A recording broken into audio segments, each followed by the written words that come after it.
Well, good morning. Leader Chuck Schumer may think that every day that goes by, the shutdown gets better for the political prospects of the Democrats, but every day that it goes by, it gets a lot worse for the American people. Now, Democrats, senators might start to feel that a little bit personally when they try to fly out of airports and you see some of the impacts that are already occurring with respect to TSA and air traffic control. And families around the country are already seeing the impacts, and it's about to get a whole lot worse. Because we just needed 5 more votes, 5 more Democrat votes that the Democrats wouldn't give us yesterday, the American people are going to miss a lot more and feel a lot more pain and miss a lot more paychecks in the very near future. So shame on the Democrats. Shame on the Democrats for doing this to the American people. I mean, look at that. Really? Every day gets better for us? Every day gets better for us. That's their thought about what this shutdown means. So shame on the Democrats for what they're doing to the American people. Republicans want our troops to get paid. We want our traffic controllers to get paid. We want our TSA agents to get paid. We want our border control agents to get paid. And we have voted that way now in the United States Senate 7 times to open up the government.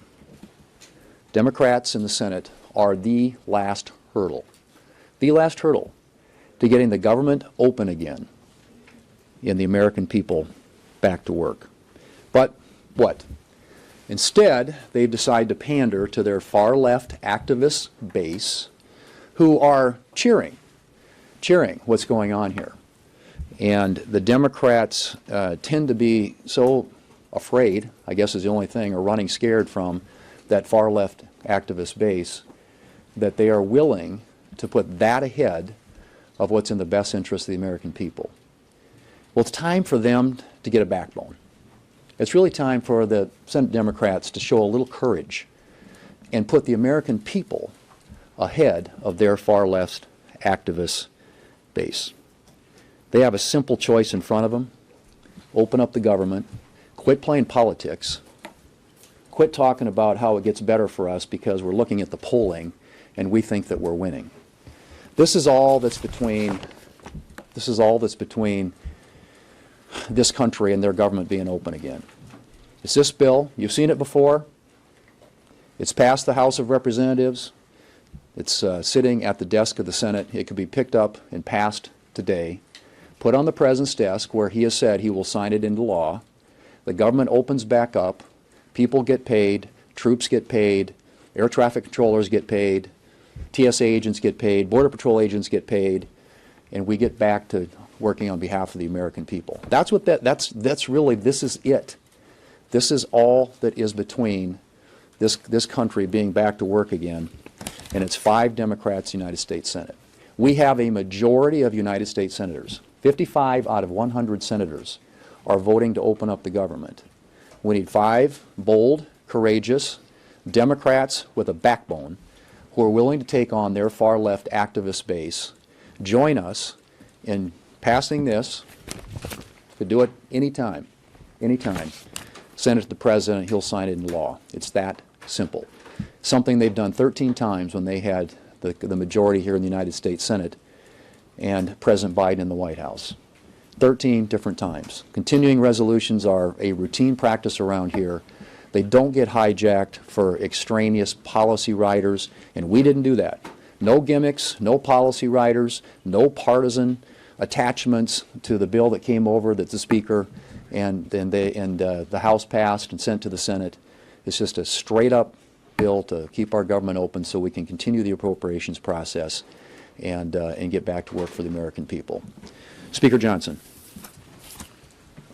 I want to thank Leader Thune for strong, principled leadership over here in the Senate. They have held the line and done the right thing. I'm so delighted that he keeps holding up our House product here. Obviously, this is something we're very proud of. Why? Because it is a clean CR. And what is so historic about what's happening right now is that never in history, never before have you been able to write that a party closed the government over a clean CR. This is the first time. These political antics are frankly ridiculous, and real Americans are being hurt. In my press conference a few hours ago, many or most of you were there, and we talked about how Chuck Schumer is very clearly, and the Democrats who are his accomplices here in the Senate, are very clearly causing pain for the American people for their own political survival. And I shared a couple of headlines. I'll share them here again. Politico yesterday, their headline, quote, "Chuck Schumer's critics are satisfied." See, he's trying to appease the radical left base of his party. That's clearly what's going on, and no one can deny it. And apparently it's having the desired effect. Here's another one. CNN reported yesterday, Democrats say even missed paychecks for U.S. troops won't be enough to end the shutdown alone. It continues. The co-founder of Indivisible, radical left group, as you know, Chuck Schumer hasn't surrendered yet. Quote, "I call that progress." David Hogg, the former DNC vice chair, too radical even for the DNC. They kicked him out. Okay, he said yesterday, "We give credit where credit is due. This is a big step up for Chuck Schumer." There was Democrat aide. This one's pretty amazing. CNN reported a few hours ago. The shutdown will last as long, this is the aide reporting on what's being said behind closed doors with the senators on the Democrat side. The shutdown will last as long as public perception is on their side, short of, quote, planes falling out of the sky. Because air traffic controllers are experiencing a shortage now, I guess? I mean, it's just absolutely stunning. The Republican Congress has voted 8 times now, once in the House, 7 times in the Senate. In fact, Lily, will you bring that up? I think visual aids are helpful sometimes because they're trying to obscure these simple facts. Okay, these are the facts. These are the dates.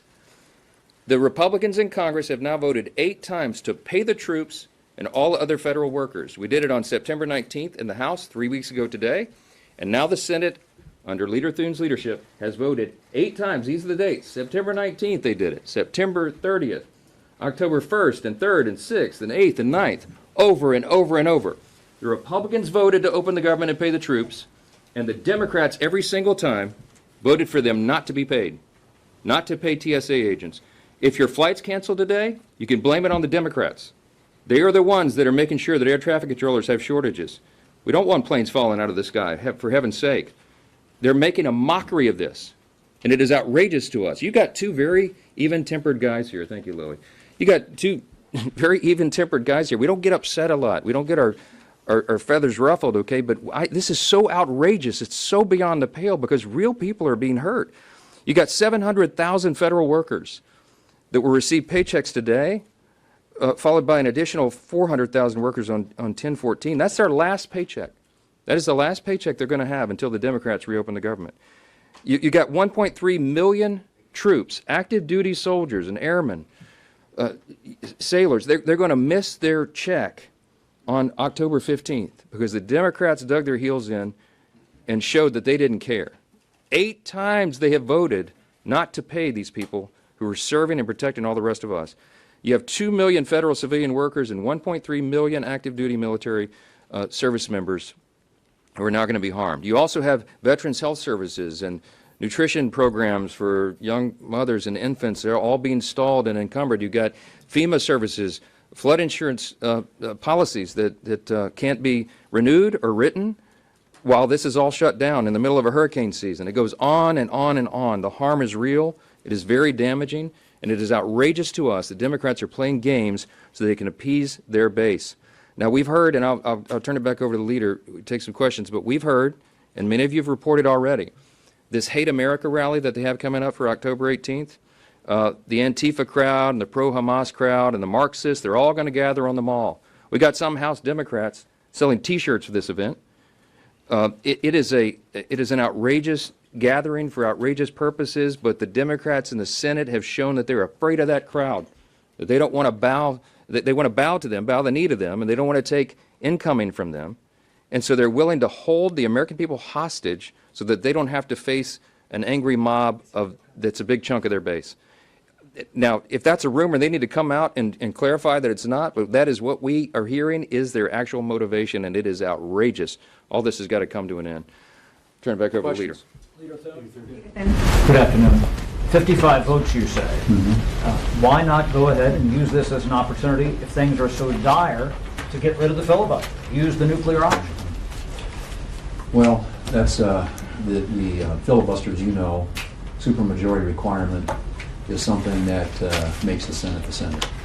And honestly, if we had done that, there's a whole lot of bad things that could have been done by the other side.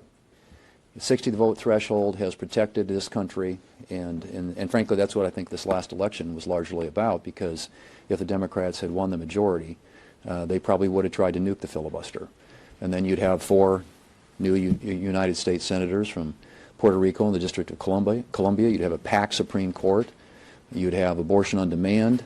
A whole bunch of things that were on that laundry list. They had about 6 or 7 things that they were going to do when they nuked the filibuster. And so the filibuster protects. It's been a voice for the minority. It gives the minority a say in what happens in this country. The founders created the Senate uniquely that way for that specific reason. And so it's just really not that complicated. All it takes is a little backbone, a little courage on behalf of 5 Democrats to do what they have done and what we've done for decades when it comes to funding the government.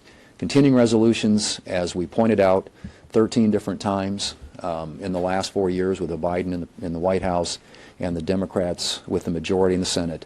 This was done. It's a routine thing. And it's just, this is outrageous what they are doing.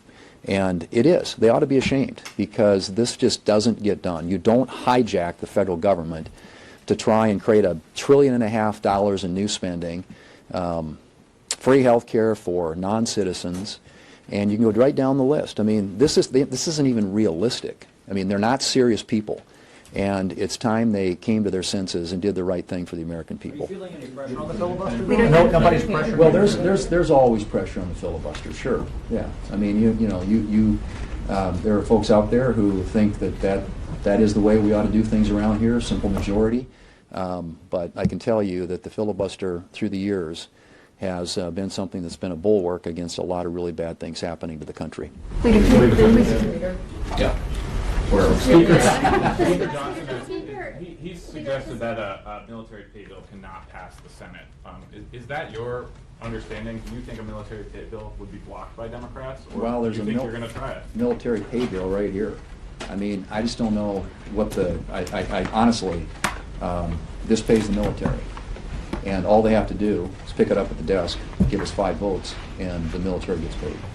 Leader Tim, do you know whether Trump is going to try to move money around to pay the troops, and do you think that is something he should be doing? I suspect that they're probably going to be, pretty soon they're going to have to do some things.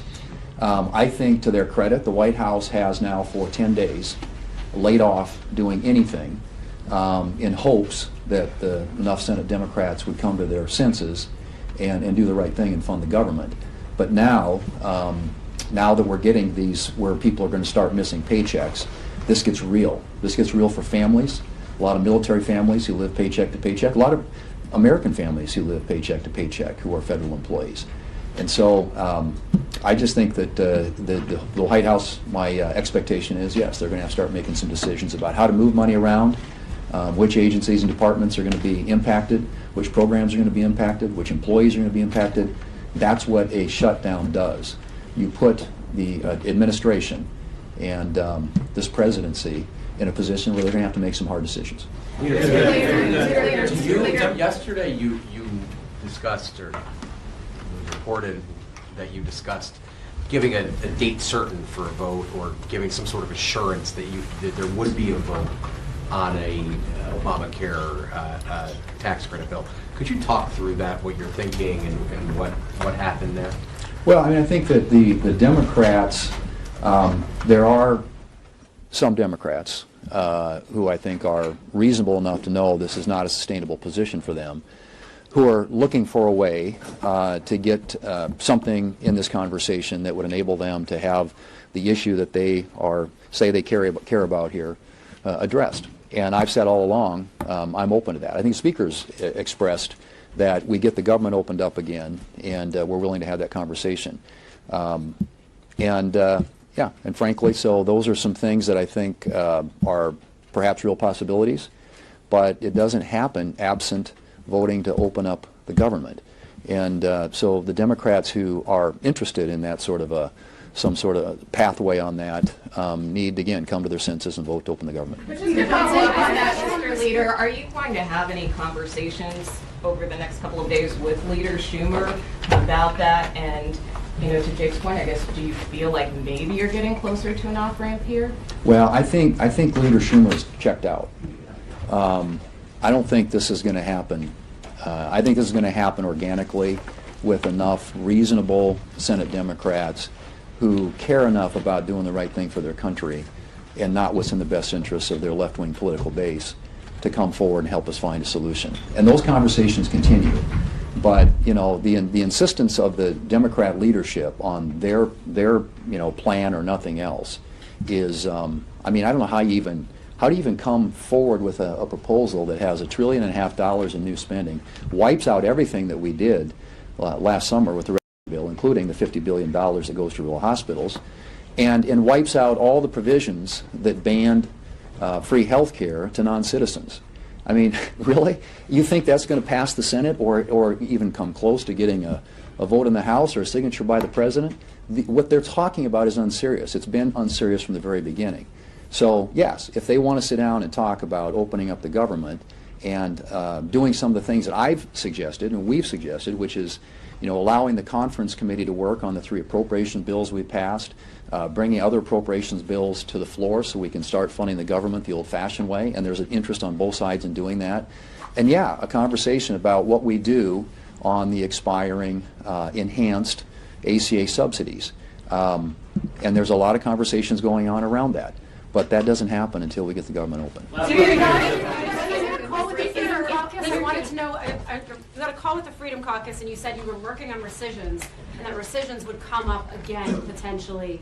Rescissions is something that the Democrats have said is a reason that perhaps there's a lack of trust. Can you both address the question of trust with the Democrats as well as what rescissions are you talking about? Let's talk about trust. Who's in good faith? We sent over this clean document. We didn't load it up with any partisan priorities because we're not playing games here. We wanted to keep the lights on so that we can continue the appropriations process to spend the taxpayers' money more responsibly. I did a conference call within the last hour with the House Freedom Caucus and a lot of journalists, and one of the questions was, are you all concerned about the national debt? You're darn right we are. The Republicans are. The Democrats don't seem to care. We crossed this $37 trillion threshold.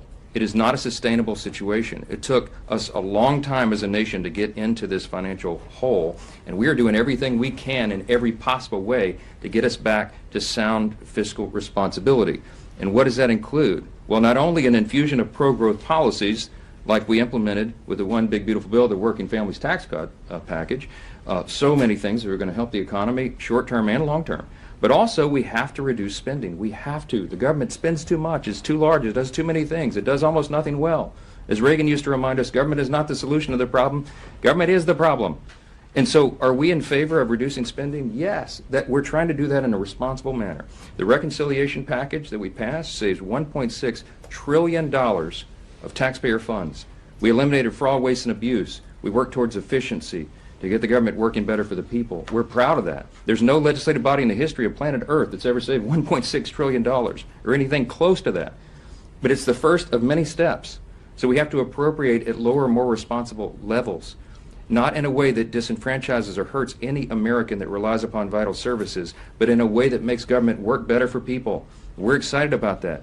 A rescissions package is part of our process. I know the Democrats hate to cut spending in any way, in any form. But we are for that because we have to make government work better for people. If you look at the polling, the people's faith in the federal government is at an all-time low. Why? Because they don't see that it's being done well. And we are doggedly determined to get back to those principles. And so the Democrats are going to decry any limitation of spending. Watch them. Have you ever seen a Democrat ever want to reduce a federal program? Reduce the size or scope of government? No. They always want to spend more. We cannot afford to do that. We have to do it better. The Republican Party are the ones that are going to return us to fiscal sanity, and all of this is part of that. This simple CR is part of that. We didn't load it up with partisan priorities. We tried to make it simple because we had appropriators in the Republican and Democrat parties who joined together and said, in the House, and said, you know what? Give us 7 more weeks. Give us until November 21st. Let's keep the lights on. Very simple, clean measure, as simple as possible. Keep everything at status quo so we can work together and come to consensus to spend the taxpayers' money more responsibly. Yes, yes, we're committed to that. Thank you. Is it appropriate for senators to be using the government shutdown and going and having campaign fundraisers?